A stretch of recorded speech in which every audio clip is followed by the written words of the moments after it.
అమ్మకి బాగా నేను హెల్ప్ఫుల్గా ఉండే అన్నయ్య వాళ్ళు దూరంగా ఉండేవాళ్ళండి. అందుకని అన్ని ఎక్కువ అమ్మకి నాకు ఎక్కువ బజార్కి వెళ్ళడం కానీ చేయడం కానీ. అన్నయ్య వాళ్ళు చదువుకోవడానికి వెళ్ళిపోయారు ఒక ఏజ్ తర్వాత. నేను కొంచెం పెద్ద అయ్యాను కదా, అప్పుడు అమ్మకి అన్ని హెల్ప్ఫుల్గా ఉండేదాన్ని. బ్యాంక్ పనులు కానీ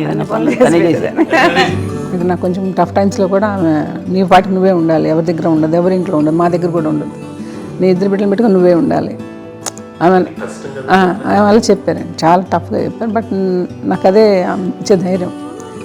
ఇండిపెండెంట్గా అట్లా ఒకరి దగ్గర ఉండొద్దు, నీ గౌరవం తగ్గిపోతుంది, ఎక్కడ ఉండొద్దు. అది నాకు చాలా ఇన్స్పైరింగ్ ఉండేది అమ్మ మాటలు. నాకు ఒకసారి కొంచెం ఏదో ఒక డిప్రెస్డ్ ఇదేదో వస్తే అందరి నుంచి నేను ఏదో సెపరేట్ అయిపోయినట్టు ఒక సిచ్యువేషన్ ఏదో వచ్చినప్పుడు అమ్మ నన్ను పట్టుకుని she said I'm there for you always. ఎవరు నో అన్నా ఎస్ అన్నా ఫ్రెండ్స్ కానీ ఎవరైనా సరే ఎప్పుడు కూడా అలోన్గా మట్టుకు అనుకోకు, నేనున్నాను నీకు. నాకు ఇచ్చిన సలహా ఏం లేదు.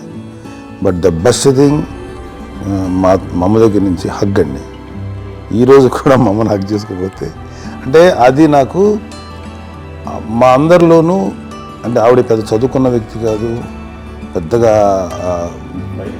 నా ఎక్స్పోజర్ కాదు, కానీ ఇవాళ అన్నయ్య కానీ విజయ, మాధవి, నేను, కళ్యాణ్ బాబు ఈరోజుకి టుగెదర్గానే ఉంటాం. కానీ ద ఇన్విజిబుల్ బాండేజ్ మా అమ్మ ఇచ్చింది.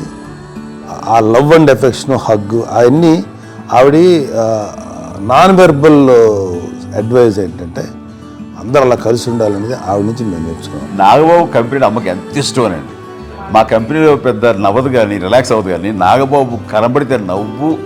అందులో అత్యంత క్లోజ్ తనేనండి. అది చెప్పే కదా, ఇప్పటికీ వాడు ముద్దు పెట్టుకుంటూ దగ్గర లాక్కు.